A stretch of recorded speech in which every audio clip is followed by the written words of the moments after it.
Who gave that to you? The U.S. government, sir. Okay, you have a copy of it? It is stored in a SCIF right now. I do not have possession of it. The U.S. government does. What department of the U.S. government gave you this document? I will say the Department of Defense. Unfortunately, I can't say in this forum much more than that. You specifically said the document said you can't talk about crash retrieval. Well, you know, you can't talk about Fight Club if there's no Fight Club. Correct. Okay, I'm just making an observation. Yes, sir. So that document that you signed, that you said exists, specifically said you can't talk about crash retrieval. Correct, sir. It was a limitation on because already I'd been speaking publicly about the topic, and so the document said you can continue saying X, Y, Z, but you cannot discuss the topic. When you of crash give retrievals. me the atmosphere of signing this document. You're in a room by yourself? I'm in a SCIF with a security officer, sir. Just one-on-one? Anybody else? There may have been an assistant as well. It was in a SCIF within a Department of Defense facility. Give me your background real quick. My background is I went to school to study microbiology and immunology, entered into the U.S. Army, and after a very short stint in military intelligence, I became a counterintelligence special agent. As a civilian, later on I became a special agent in charge, running investigations in counterterrorism and counterespionage primarily, with some experience in counterinsurgency and counternarcotics. And then in 2009 timeframe, when I came back to the Pentagon after a tour with the Director of National Intelligence, I quickly became part of a program that was originally called OSAP that evolved into the program now called ATIP, which is where those videos that we now see, the Go Fast, the Gimbal, the FLIR, that was part of our effort, sir. Right. So you're not some conspiracy theorist. You actually have a legitimate background. Well, sir, I'm certainly not a conspiracy theorist. I'm fact-based, just say facts. So when you're in this room, I want to paint the picture for everybody. You're in this room, you're by yourself, you're in a SCIF, you're handed a document. How long is the document? It's about a page front and back. So basically you have some things they call trigraphs, which I cannot, again, talk to. How long were you given to sign the document? As long as I needed, sir. And what if you didn't sign it? Well, I suspect there'd be repercussions. I wouldn't have access to certain information. Were you allowed to ask a lawyer, or weren't allowed to ask for a lawyer to review the document? It wasn't an option, but they probably wouldn't have allowed me to, because the document itself is pretty explicit about you have to be. Wait, you're putting me in an interest. Let me try to thread the needle here. There are certain documents that we have in the U.S. government that allow people to have access to certain programs, whether it's a special, and I'm going to be very generic here, whether it's a special access program or a controlled access program, SAP, CAP, whatnot. How many people have to sign that document? It depends how many people are going to get access to the information, sir. Okay. Last question. Doctor, real quick, can you tell us about the Omaha incident in greater detail? I've read your background, right? Some people would label you as a member of the deep state, since you worked in government for a long period of time. But can you tell us more about that incident? You've written a lot about that. I wrote a lot about incidents like it, Congressman, but that specific incident involved the USS Omaha, the littoral combat ship of the U.S. Navy operating off Southern California. I don't remember the exact date. It was within the last decade. And what the watchstanders on the bridge observed was a UAP, again, something that was aloft but had no observable exhaust or control surfaces. So it was something that couldn't be explained. And then they saw it enter the water from the atmosphere and going through the air-sea interface, and so thus exhibiting transmedium travel. Thank you. I yield back. Thank you. I'll now recognize Mr. Grothman for 5 minutes of questioning. Yeah, we'll start with Mr. Gallaudet. During a previous UAP hearing, Navy Commander David Fravor discussed the TikTok object engaged in 2004. Are you familiar with the incident, the TikTok incident? Yes, sir. That's almost 20 years ago, right? Yes, sir. It's been said there are more videos, documents, and reports related to this incident. Do you believe the information regarding the TikTok incident should be available to all members of Congress? And in your expertise, what reason would the Department of Defense possibly have for not releasing information that's over 20 years old? Thank you, Congressman. I don't think there's any good reason to withhold information and important data, especially of national security concern, from Congress. What would they say? I will speculate, sir, that they don't want to share that kind of information because it reveals weaknesses in our ability to monitor and protect our airspace. Okay. In your written testimony, you claim last year's UAP hearing before this oversight committee confirmed that UAP-related information is, well, it's not only being withheld, but that elements of the government are engaging in a disinformation campaign to include personal attacks designed to discredit UAP whistleblowers. Could you elaborate on that statement a little? Yes, sir. Earlier this year, I met with the DoD's All-Domain Anomaly Resolution Office, and what I thought would be a 90-minute meeting just to meet with leadership turned out to be an hours-long influence operation on me, where they attempted to convince me of the validity of the very flawed and error-ridden historical records report. In addition, they tried to have me question very valid UAP reports like the Tic Tac incident, and even coming to stating possibly that the Tic Tac was American technology. And then, of course, if you ask David Fravor or Alex Dietrich, the two witnesses, they were convinced it was otherwise. And then, and they also cast discredit on various UAP whistleblowers and witnesses to question their validity and credibility as witnesses. Okay. We'll go to Mr. Elizondo. Hope I got that right, or not at least Close not enough, that sir. right. You're familiar with the recent drone incursion over Langley Air Force Base? Yes, sir. The owners of these drones remain unclear. The U.S. military has not been able to give us in Congress an answer. Given your experience with the Department of Defense and the intelligence community, how frequently are UAP sightings over military installations? And secondly, I suppose hypothetically you could have incursions over just, say, regular airports. Is it obvious these incursions are more likely over military facilities than just a random airport out there? Yes, sir. There's definitely enough data to suggest that there is certainly some sort of relationship between sensitive U.S. military installations, also some of our nuclear equities, and also some of our Department of Energy sites. There is a long historical record that some of your colleagues may have, documentation that demonstrates this. This is not a new trend. This has been going on for decades, and that information has been obfuscated, unfortunately, from folks like you in this committee. And I think that's problematic because ultimately, at the end of the day, we have a significant situation here. We have something that can enter into U.S. airspace completely with no attribution. And how long has this been going on? Sir, decades. And there's information that will hopefully be entered into the record. Can you think of any possible reason why they can't release any information they have on something, say, 15 or 20 years old? Sir, if I could echo my colleague here, Admiral Gallaudet, I think one of the big issues that we have in the intelligence community, Department of Defense, is we don't want to broadcast any potential vulnerabilities or weaknesses in our national defense systems or on intelligence collection platforms. Therefore, when you have a conversation where you address a problem for which there is no solution, it makes that a very uncomfortable conversation to have. Okay, we'll switch to Mr. Schellenberger. The primary reason you're here today is because you published an article on the news publication that you own called Public, right? Alleging that a new unnamed government whistleblower has come forward asserting that a highly classified program exists dedicated to recovery and reverse engineering of UAP technologies. Can you give us what specific evidence you have or that your source provided you to substantiate the claims about the existence of the Immaculate constellation program? Well, you have the report in front of you now, so you can see it for yourself. I checked the report, and I did not find it based on existing cases. It was new cases for me. I hadn't found anybody. So that answered for me that it was not obviously circular reporting, which is one of the big concerns in this space. I also had the name of the program confirmed by more than one additional source. So yeah, and then of course I checked to make sure that the source was who they claimed to be. Okay.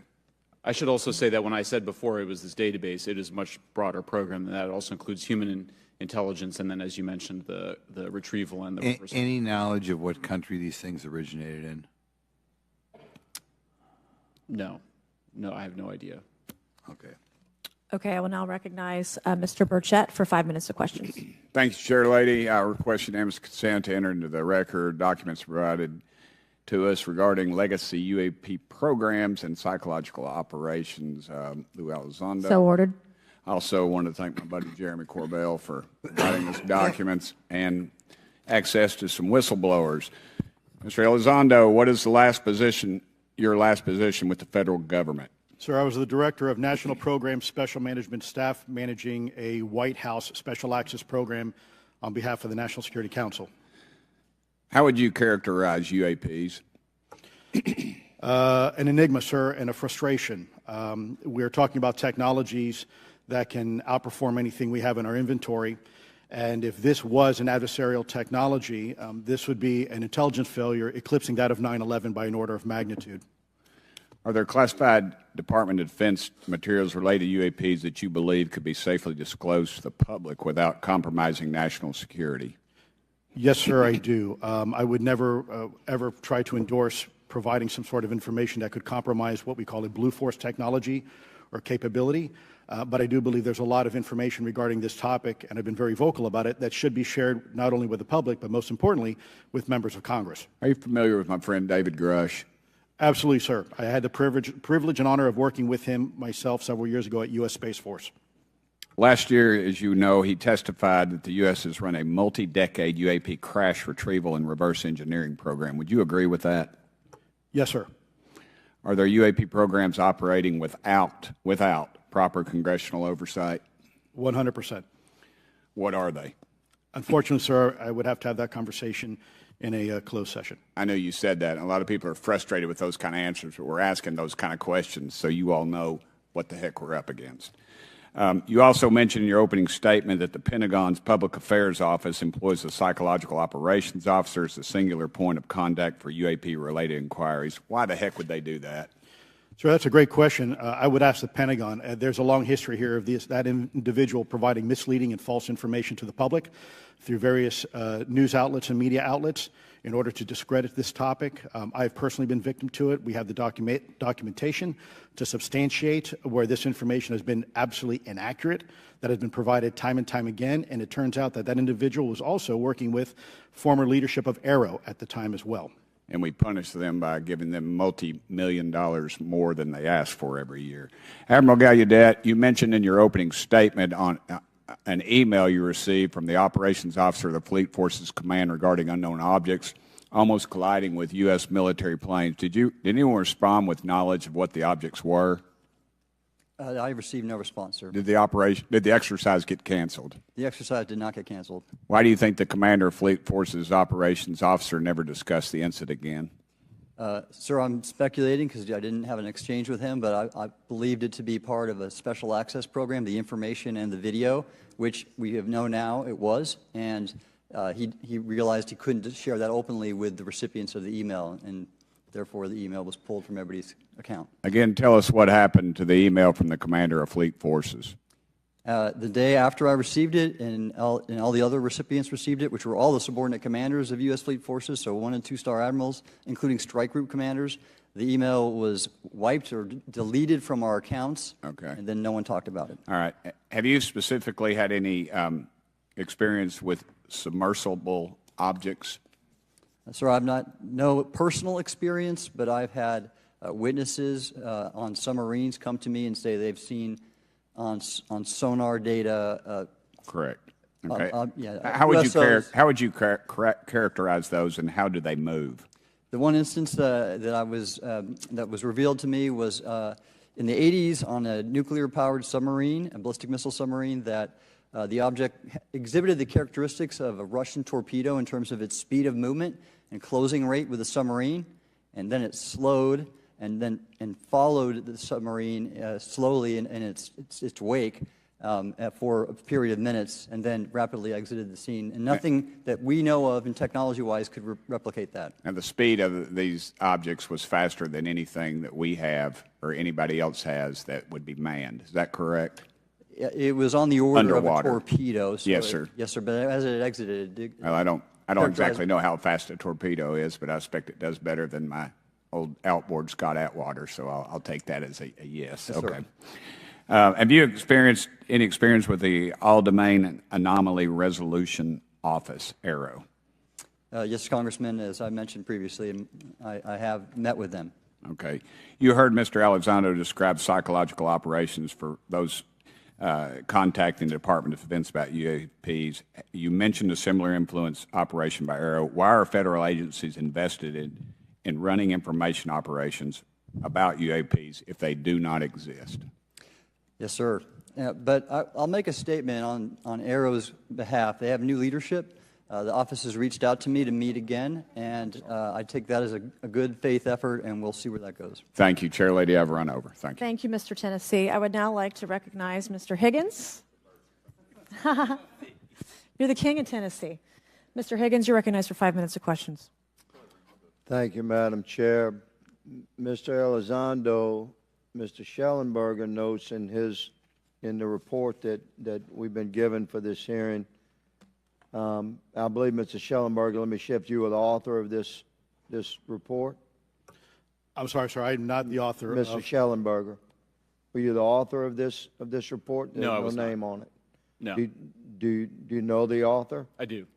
You do. And how would you estimate that madam or gentleman, the author? The person is a current or former U.S. government employee.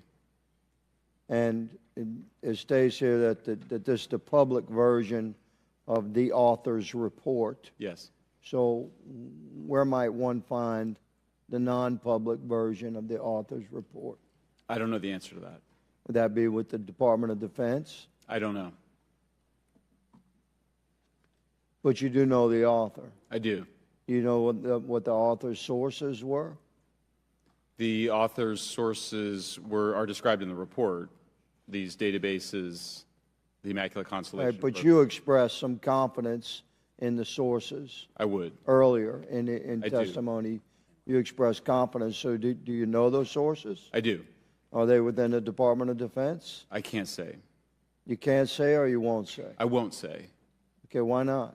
Because I protect my sources, and I think the reason. But you're not naming them. It's a big department. But many of us on my side of the aisle would say it's far too big. So you're talking about the Department of Defense, sources from within the Department of Defense?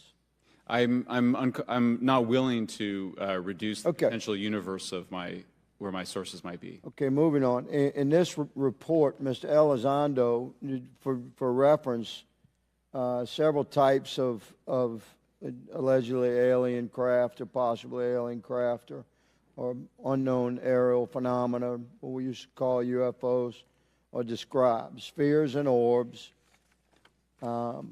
discs and saucers, oval or tic-tac, triangular shape, boomerang and arrowhead, and irregular or organic.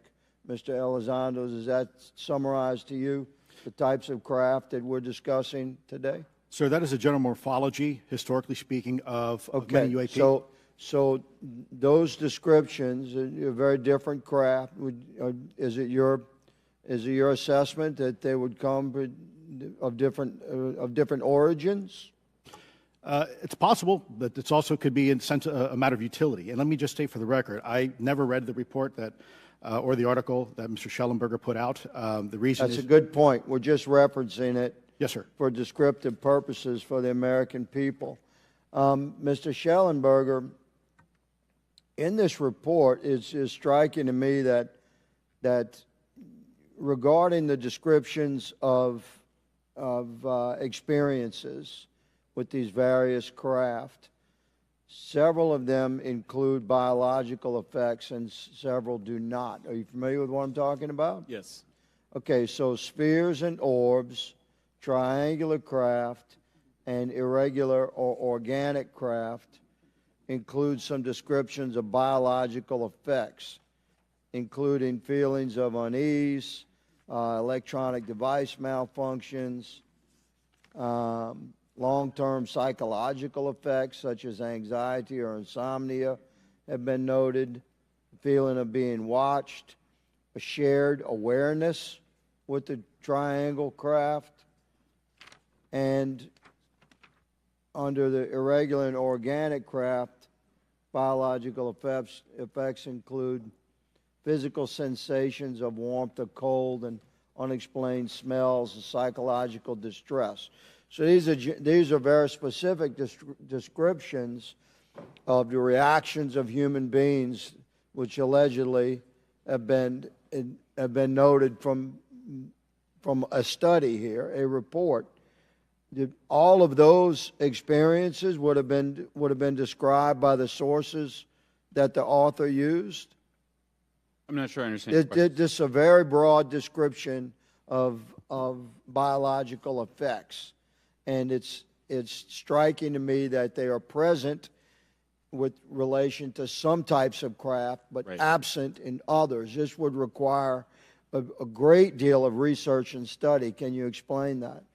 My understanding is that this is the database is very large. It includes both the images, the videos, the still images, as well as the human intelligence, the reports, the raw data from individuals having these experiences. So in answer to your question, yeah, I mean, I think we're looking at a very large amount of data collected over many decades.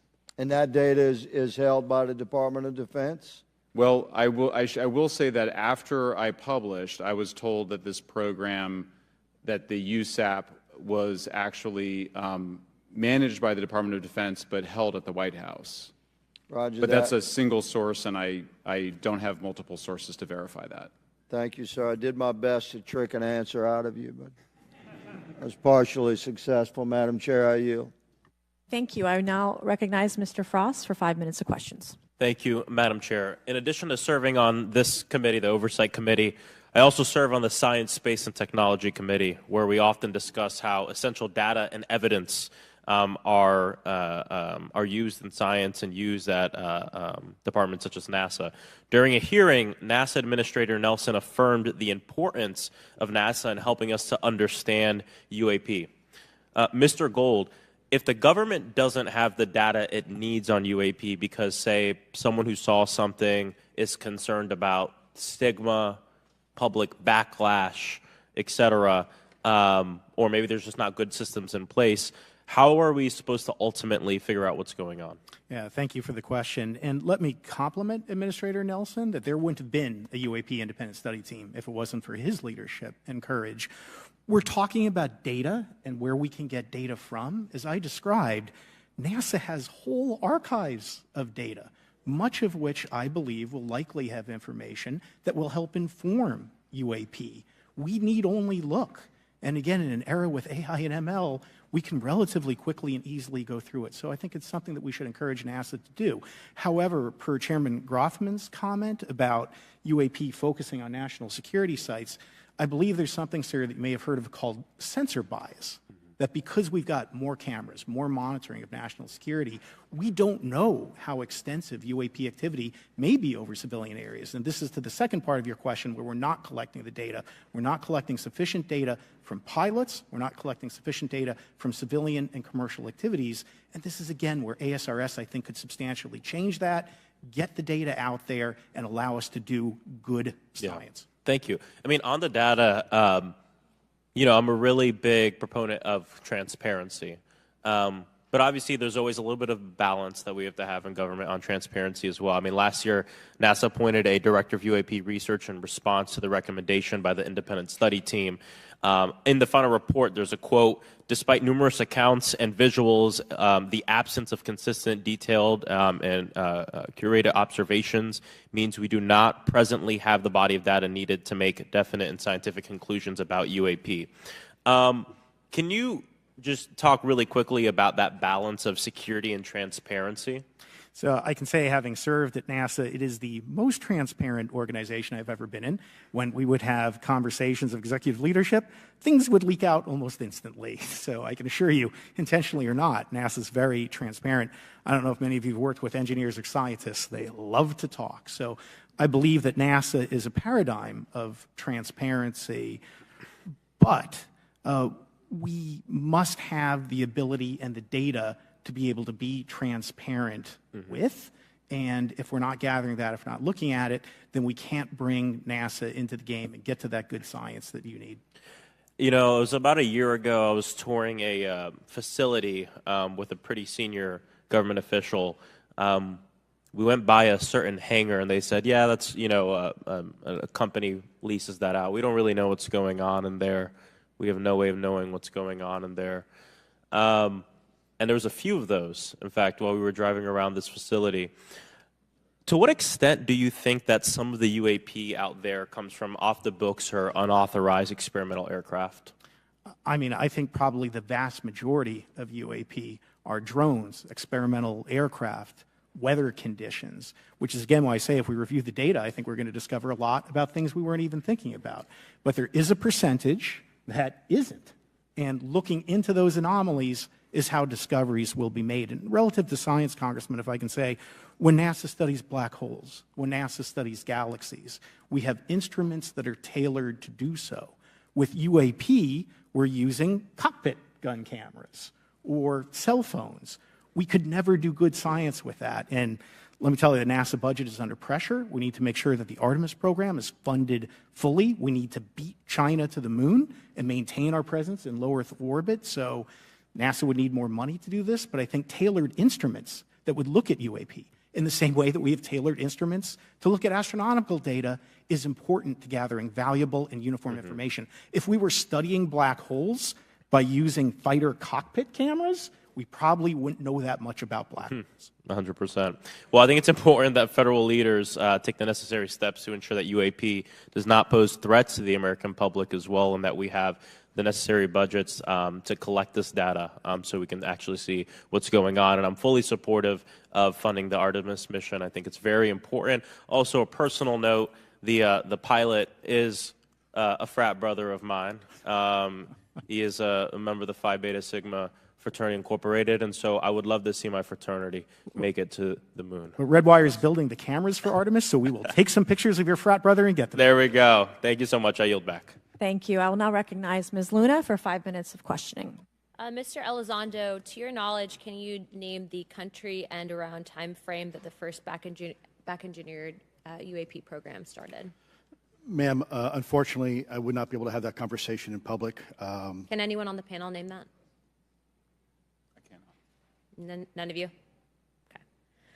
Okay. This next question is for Mr. Gallaudet. To your knowledge, have any USOs ever outpaced our submarines? Yes, ma'am. At what magnitude? I don't have the exact speed, but again, a witness came to me, a credible former submarine officer who observed it on sonar data. And this was in the 80s in the North Atlantic during a storm, and it outpaced his submarine by orders of magnitude. Are you aware of any hotspots that currently exist off our shores in North America? Not with sufficiently credible data, ma'am. Okay, we've heard reports of there potentially being hotspots, maybe entry and exit points. Have you heard of any of that? I have not, ma'am, but my colleague here, Mr. Elizondo, does discuss some USO activity that he's observed in certain DoD databases. Mr. Elizondo, in regards to these aircraft being piloted by whatever they might be, non-human biologics, would you agree that it's likely that they are being piloted by some mind-body connection? Ma'am, I think it is safe to presume here that they are being intelligently controlled because some cases seem to anticipate our maneuvers, and in other cases they seem to, I came across an email where the word stalked was used in a very secure email between Navy officers discussing their ships being pursued by a UAP. In our previous panel, we had Grush, and he had testified to say that some of these were interdimensional beings. Can you speak on that at all? Ma'am, I'm not qualified, certainly as a scientist or otherwise, to speculate points of origin. I looked at everything from a scientific perspective. So if you look at, for example, instantaneous acceleration, which was one of the observables of the program that I belong to, ATIP, the human body can withstand about 9 G-forces for a short period of time before you suffer negative biological consequences, blackouts and ultimately redouts and even death. Comparison, our best technology, the F-16, which is one of this older platform, but one of our most highly maneuverable aircraft, manned aircraft, made by General Dynamics, can perform about 17 or 18 G-forces before you start having structural failure, meaning that the airframe begins to disintegrate while you're flying. The vehicles we're talking about are performing in excess of 1,000, 2,000, 3,000 Gs. So are you, I guess, would it be safe to infer that they're living craft? You know, I'm not prepared at this point to state for the record is something alive or not, because even that definition is hard. There was a time in science we thought that life required oxygen, and we now know that's not true. There are anaerobic bacteria that thrive in oxygen environments that lack oxygen. And also the same with photosynthesis. When I was in college, I was told everything is derived from photosynthesis as a form of energy. In reality, that's not true. There are things that live off of chemosynthesis. So we're constantly having to reevaluate our understanding of what the definition of life is. Mm-hmm.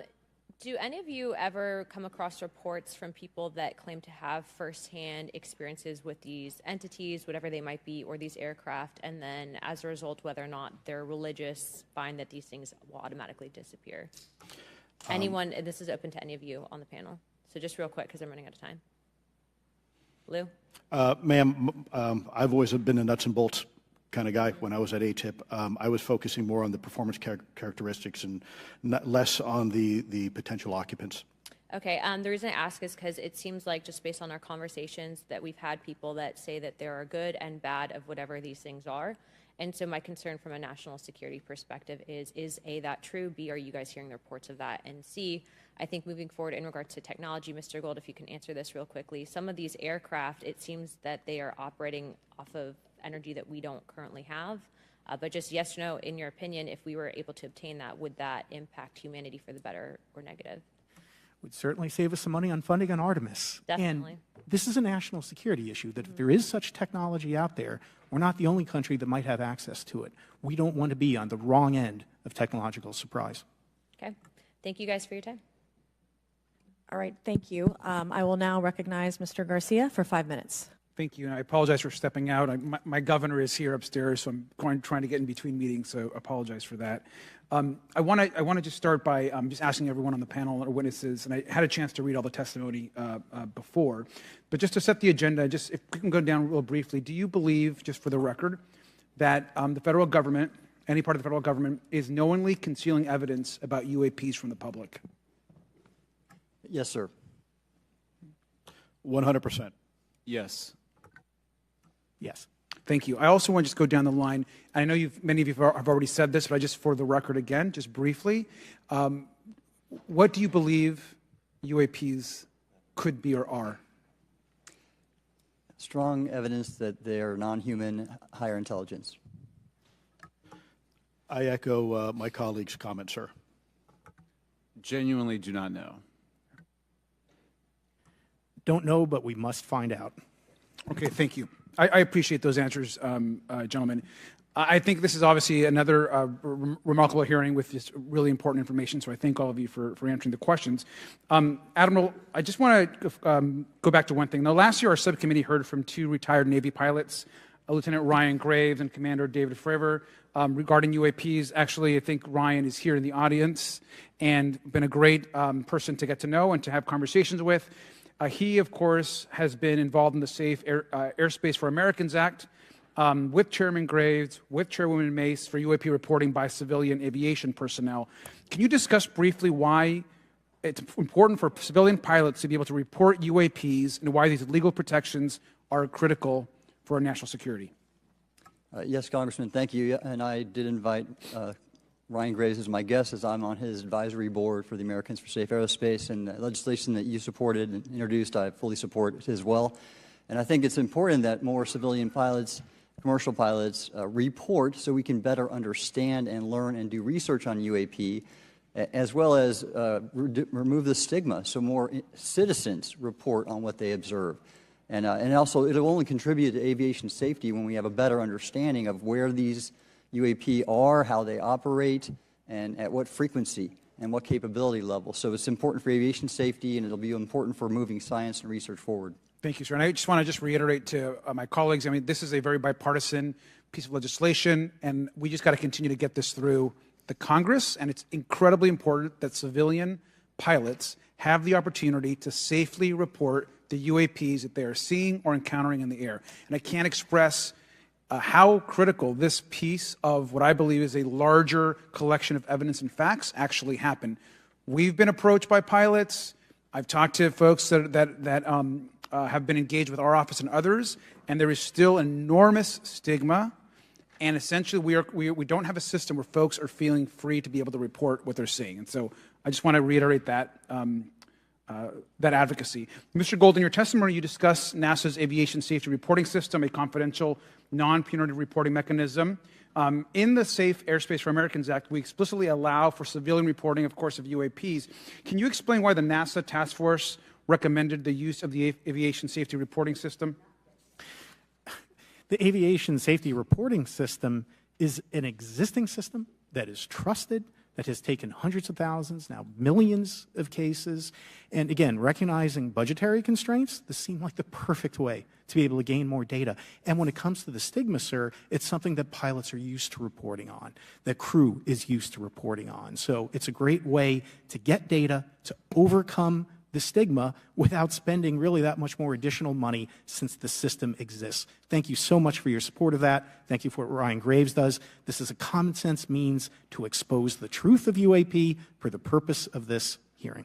Thank you. And I just want to also add, now earlier this year, as part of the House Defense Authorization Bill, the NDAA, I had filed an amendment to include the UAP Disclosure Act, which would create a UAP Records Review Board and exercise with exercise of eminent domain over UAP-related material, modeled actually on the JFK Assassination Records Collection Act, which is widely known. Now, the amendment was blocked, but thankfully the Senate included the amendment by Senator Rounds and Schumer for the UAP Disclosure Act. So I just again want to say that we should be pushing and ensuring the UAP Disclosure Act, which is bipartisan in its support, should move forward. And if I can just briefly, particularly Admiral, can you just briefly, as I close my time, explain why the UAP Disclosure Act would be critical for us and our national security?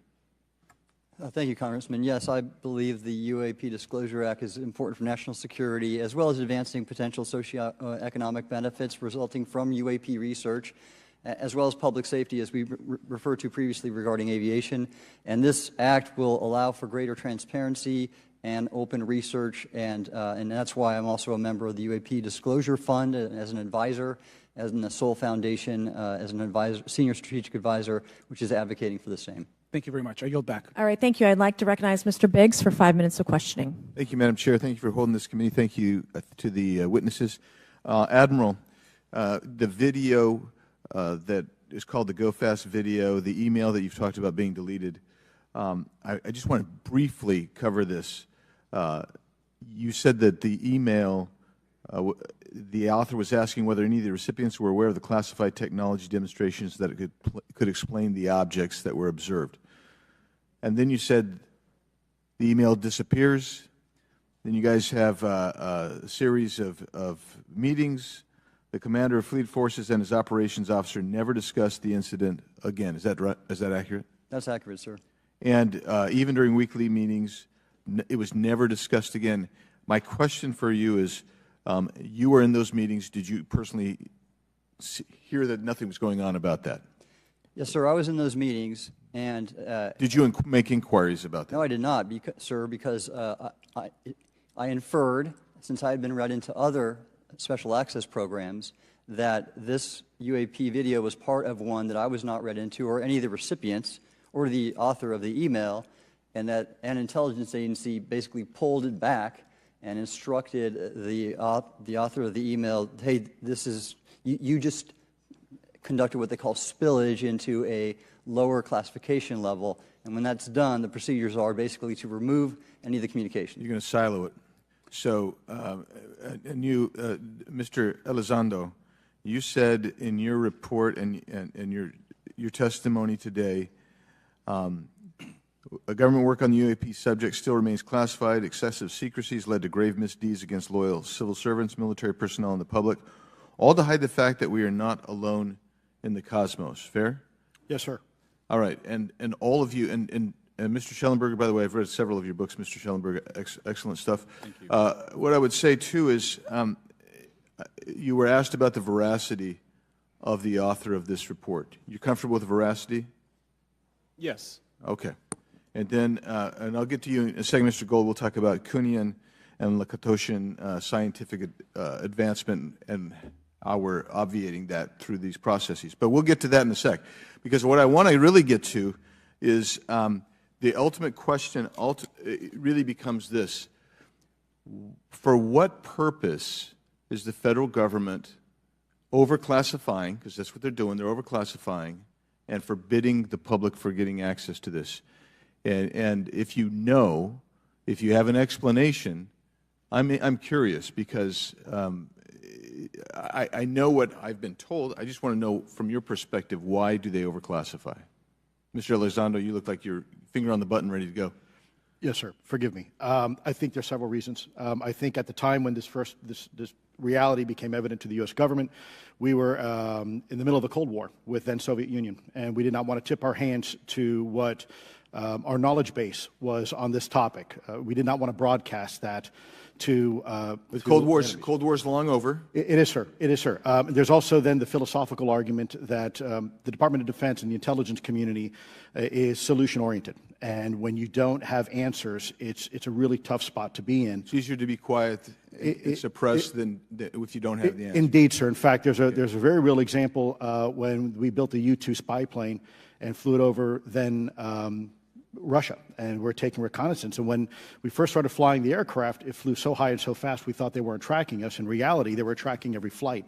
It wasn't until the Russians could develop the SA-2 surface-to-air missile and successfully shoot them down. I would suggest to you also, along with Lakatos and Kuhn, you also have a problem with Kenneth Arrow's path dependence or increasing returns. That's one reason why they won't disclose it. It's too painful to admit. But I just want to read a couple things from Mr. Schellenberger's, what he gave to us today, because I think this is interesting stuff, and I just want to convey this to you. On USG networks, there exists infrared footage of and imagery of a grouping of vessels engaged in SIGINT and massive collection at night in a specific area of the Pacific Ocean. This footage, which was in close proximity to the vessels, a large equilateral triangle UAP suddenly appears directly over the ships.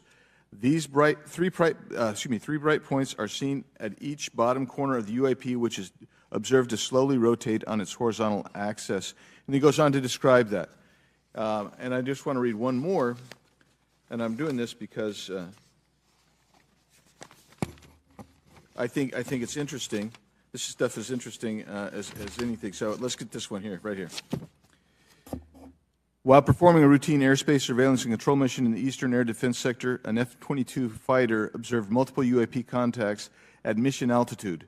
Moving to intercept, the F-22 pilot noted multiple metallic orbs slightly smaller than a sedan hovering in place. Upon vectoring towards the UAPs, a smaller formation of the metallic orbs accelerated at rapid speed towards the F-22, which was unable to establish radar locks on the presumed hostile UAPs. The F-22 broke trajectory and attempted to evade, but was intercepted and boxed in by approximately 3 to 6 UAPs. And then I'll leave that there, but because I just have no more time left. Well, she's not looking. So let's just get into let's get into part of this. I thought I would be saved by the bell. No. Let's talk about Kuhnian, Lakatoshian type of scientific development, and the problem that we have here is you have institutional blockage of what would be normal development of scientific ideas. And if you want to expand that, Mr. Gould. We're over time, so be very fast, please. I'll just say I'm a recovering attorney, so please take it easy on the science. But all breakthroughs have been heretical at first, and that's the challenge that we face, particularly with something as extraordinary as this, which is why gathering the data is so important. And I'll just end by saying, by the way, the overclassification of material is in no way limited to UAP. That is occurring throughout the government, as well as the inability to get people classifications in a timely and efficient manner, and then to have those classifications be broad enough to be useful. So this is a larger issue that I hope that Congress will look at. Thank you. Thank you, Mr. Biggs. I've been generous. All right, Mr. Burleson, I'll recognize you for 5 minutes of questions, please. Thank you, Madam Chair. Mr. Elizondo, does any branch of the United States government or defense contractors possess technology? Sir, there's documentation that I believe was submitted for the record that was approved for release by the U.S. Pentagon, by the Department of Defense Office of Pre-Publication Security Review, and it states one of the reasons why my predecessor program, OSAP, was trying to collect material of unknown origin. Was it successfully collected? It was not. What happened is that there was an aerospace contract company that requested to divest itself of the material that was collected in the 1950s. Unfortunately, that didn't actually occur. So let's dive into that. That's the Bigelow Airspace, correct? So yes, sir. There was a journalist, Christopher Sharp, who said that there was a transfer between Lockheed Martin, Bigelow Airspace, and the CIA allegedly blocked this. Can you describe that? What I can say is that it was blocked. Why it was blocked, I can only surmise. I was part of some conversations later on with some of those contract personnel where they had told all of us that is accurate. What we required was a memo from the Secretary of the Air Force in order to make that complete, and that never occurred. And so when Secretary Mattis became Secretary of Defense, I decided it would be appropriate for me to try to receive a memo from him as SecDef, as Secretary of Defense, if we could not get a memo from the Secretary of the Air Force to transfer that material. So if that material exists today, who's in possession? Sir, I wouldn't be able to have that conversation in an open hearing. We'd probably have to have that. Okay, my question to you then is, if we were in a secure setting, if we were in a SCIF, would you be able to provide or get access to something, whether it's visuals or material that we could put our hands on, or biologics, that would convince me, that would show me that we have non-human origins? Sir, that decision would not be mine. That would be to the gatekeeper still in the U.S. government. And who would we, so if you were in our shoes, where would you go from here? How would you get that information? A lot of times we just don't know who to ask because we don't know where to go next. So if you were in our shoes, where would you go? Well, I prefer to answer that question in a closed session. However, we established AARO for that very purpose, and unfortunately, under its previous leadership, it failed. So one would hope that they would have the authorities necessary to do that. Let's hope that this new iteration of leadership will be successful. In the discussions, it's simply about material, or is there discussion about it was previously testified that there was biologics that were collected. Are you aware of any of that? I am, sir, aware of the reporting that biologics have been recovered. Again, my focus was more nuts and bolts, looking at the physical aspects of these phenomenon, how they interacted around military equities and nuclear equities. So I'm certainly not a medical expert. I would not be able to probably provide you a whole lot of value in that simply because I don't have the expertise. But was anything described as that we have possession of bodies? Yes. Yes. Is it multiple types of creatures, or? Sir, I couldn't answer that. I can tell you anecdotally that it was discussed quite a bit when I was at the Pentagon. The problem is the supposed collection of these biological samples occurred before my time, in fact, before I was even born. And was this part of the Lockheed Martin discussion, or was this the biologics is a completely separate? Separate yet related. Okay. Has anyone made contact? Sir, I'm sorry, could you specify? Has there been any, to your knowledge, any communication with a non-human life form? So the term communication is a bit of a trick word because there's verbal communication like we're having now. The problem is you also have nonverbal communication. And so I would say definitively yes, but from a nonverbal meaning, when a Russian reconnaissance aircraft comes into U.S. airspace, we scramble 2 F-22s, and we are certainly communicating intent and capability.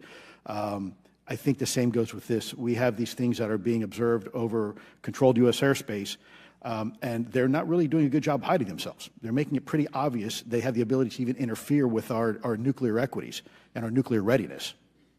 Is the United States government or in our contractors, are they pulling technology from this? Or they're reverse engineering this? Sir, as I previously stated, and please forgive me, I am not authorized to discuss specifics about crash retrievals. I signed documentation with the U.S. government. What I can say was, after a very thorough review process by the Pentagon, what I wrote about. And that was my limit, unfortunately, that I was given. Thank you. Yes, sir. Thank you. I would like to recognize Mr. Timmons for 5 minutes of questioning. Thank you, Madam Chair. Mr. Elizondo, you just said something interesting. You said they don't seem to be hiding. They don't seem to be hiding. The UAP sightings are becoming increasingly brash, if you will. And, you know, we've been hearing about these for years, but they've generally been isolated and not as consistent and over-critical military installations. Would you say that's fair? Is this becoming increasingly often? Is it happening more and more? Great question, sir. Let me see if I can answer this for you. Certainly, there seems to be some indication that they're being provocative, meaning that they're, in some cases, literally splitting aircraft formations right down the middle. So that's an air safety issue. The question is it the frequency increasing? And really the response is it depends. Yes, it's possible that there is an increase in frequency, but it's also possible that there's heightened awareness now, and there's also more pervasiveness of technology out there that's collecting this information and that can record this information. So we're not quite sure yet if it's actually an increase in numbers of these events, or is it that we have better equipment now that to record these things, and we have a better ability, if you will, to analyze these things. And that's my next question. It seems that a lot of these sightings occur near military installations. Do you think that these UAPs are intentionally targeting military installations, or do you think that we have increased abilities to monitor surrounding the military installations? Sir, maybe both. Part of my concern is we have something in the Department of Defense and the intelligence community called IPB, Initial Preparations of the Battle Space. And we use equities like ISR, intelligence, surveillance, and reconnaissance, and other type of equities and technologies to prep the battle space. And certainly, you know, if I was wearing my national security hat, even if there was a 2% chance that there was some sort of hostile intent here, that's 2% higher than we really can accept. And so we must figure out, there's a calculus, capabilities versus intent, in order to identify if something is a national security threat. We've seen some of the capabilities, yet we have no idea in the intent. And so this is why this discussion is somewhat, I think, problematic from a governmental perspective, because we have no idea. Sure, thank you. Mr. Schellenberger, you're particularly familiar with the Langley Air Force Base incident a year ago? Are you familiar? Just from what I read in the Just news. from what you've read? Yeah. I would imagine a large percentage of the American population became aware of that with the Wall Street Journal article. Would you agree with that? Yes. And were you aware of that incident prior to the Wall Street Journal article? No. To the rest of the panel, was the Wall Street Journal article the first time that y'all were made aware of what was essentially an over 2-week UAP frenzy over Langley Air Force Base? Were y'all aware of this prior to the Wall Street Journal article? Anybody? Show of hands. Yes, sir. Dr. Guyette, could you give me how did you become aware of it? A colleague of mine who I referenced previously, Chris Mellon, he wrote an extensive article about this, that there were other incursions of drones over Langley before this, as well as many, many military installations over the last 5 decades. And it's my understanding that there's been an ever-increasing in number, and I'm trying to think how to say this because I wear 2 different hats. I'm still in the Air Force. So, I mean, it seems that they're becoming increasingly brash, and the question that we really have to figure out is it China or is it non-human? And I think that's the biggest question the American people want to know. If it's China, it's scary because they have a lot of technology that we cannot explain. And if it's non-human, that's scary because we don't know the intent. Would you say that's fair? Yes, Congressman. And in fact, I really believe that we should use this hearing as a catalyst to improve and bolster our air defense capabilities and our maritime domain awareness capabilities, because obviously there are holes in it, whether it be UAP of non-HI direction or NHI direction, or, as you say, sir, China or any other adversary. Are you all aware of any task force at the Pentagon or in the national security apparatus that's trying to assess the answer to that question? At the current moment, sir, no, but this is a great point.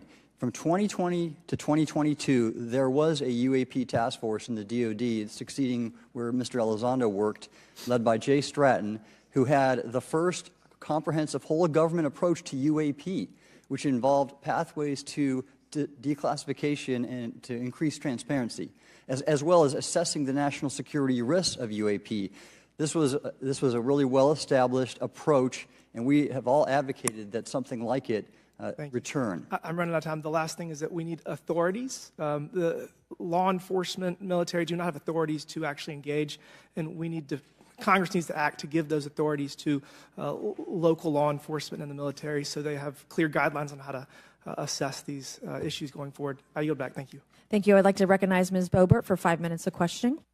Thank you, Madam Chair. Now that we have all been cautioned in this committee hearing that the mention of Pentagon's Immaculate constellation program could put us on a list, well, I already find myself on many lists, I'm sure. So I speak my mind often, so why not just keep going with it?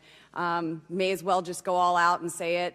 The Earth is flat, birds are government drones, and we've never set foot on the moon, and Joe Biden received 81 million votes in the 2020 election.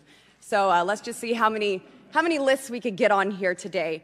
But Mr. Schellenberger, I wanted to ask you, I think I understand from this hearing that you would agree that classifying information like this is not in the best interest of the people. Is that correct? Yeah, I mean, with the caveat that, of course, I would support classification necessary to protect secrets essential to national security, but I think it's pretty obvious that there's overclassification. Overclassification, yes. And so in most instances, if they can't tell us what, do you think at some point they'll at least tell us why? President-elect Trump has repeatedly committed to greater transparency, both on the UAP issue, on JFK files, on COVID origins, and many other things. So I think that we need to make sure that the next administration is held accountable for that. Agreed. And this is for all four of you. Yes or no, please. I have many questions I want to get to. Are there any known instances of recovered materials or technologies that are not of human origin and maybe connected to any advanced bioscience defense programs within the USG? I don't know. I wouldn't be able to answer that, ma'am. I don't know. I don't know.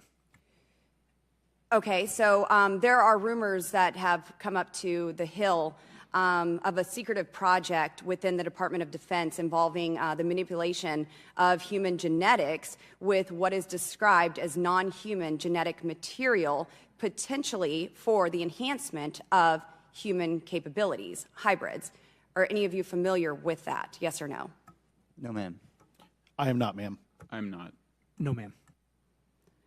Okay, I would like to know, with Immaculate constellation, how does this relate to UAP activities, Mr. Schellenberg, in oceanic environments? Are there any instances where the Navy or other maritime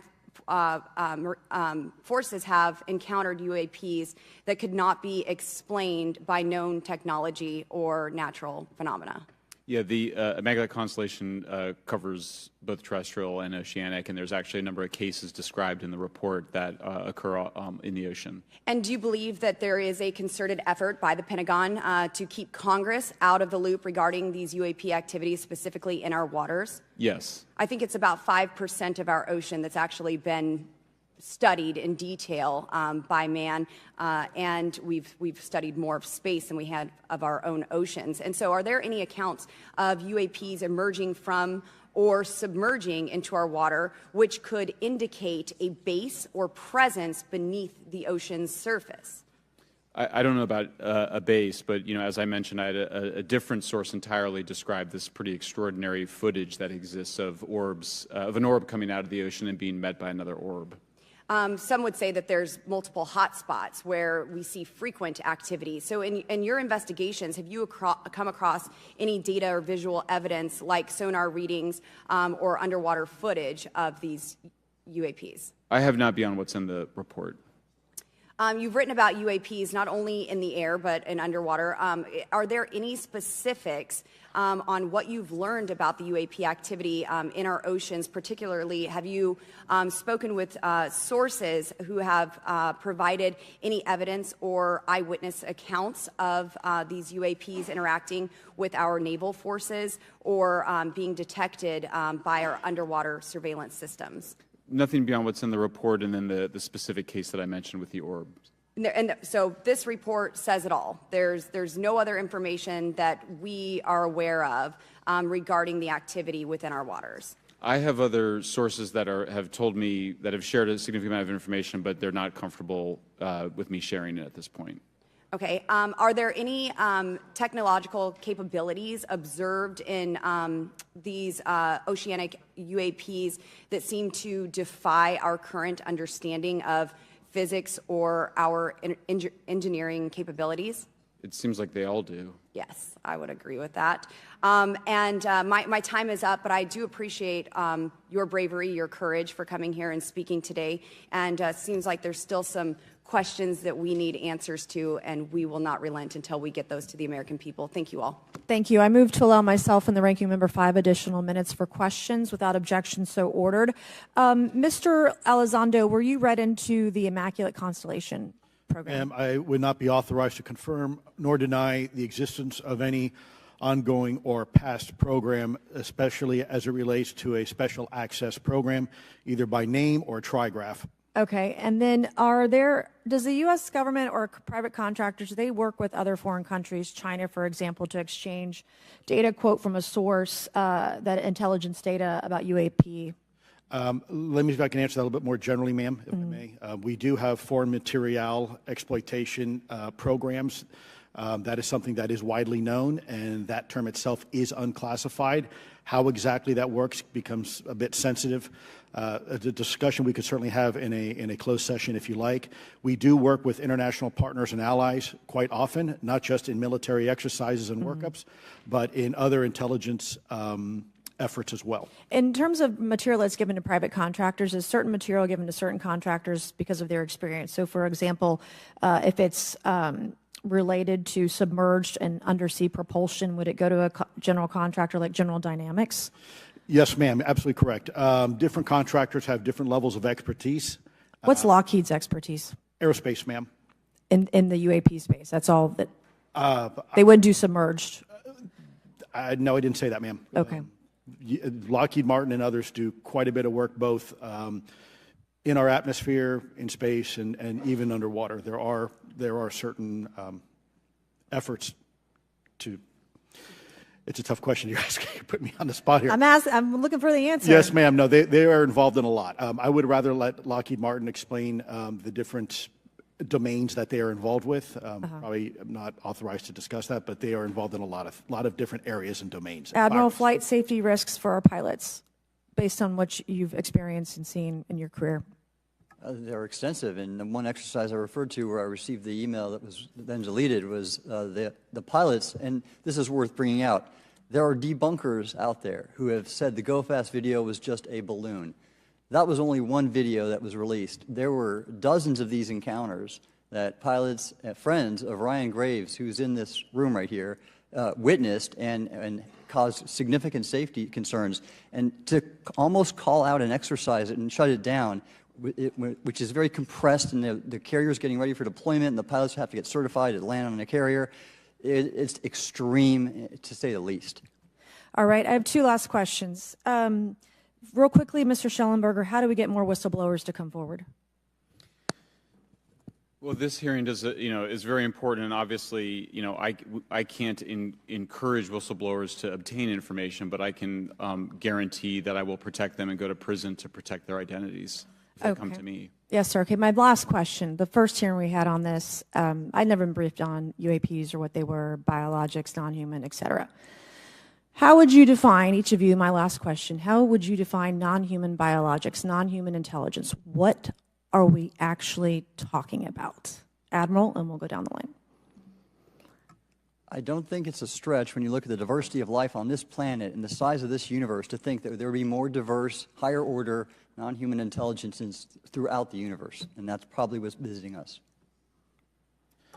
I would take the scientific approach. The definition would be the ability to react to a stimulus in a manner that requires an intellectual thought process. I just don't know. I think we must be modest in our assumptions that we're looking for intelligence. That could be biological, it might not. Non-biological, but what non-biological intelligence, what does that mean, though? Artificial intelligence, ML, machines. We assume that all intelligence would be like us, and every time we look out in the universe, we are humbled relative to what we don't know in terms of the forms of intelligence and what it may take.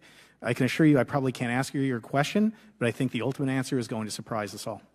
And then Mr. Garcia, you had a few closing remarks. I know we're about to hit votes here, so I'll be brief. Just, I want to thank you all for being here. I want to thank Chairwoman Mace especially for holding this important bipartisan hearing.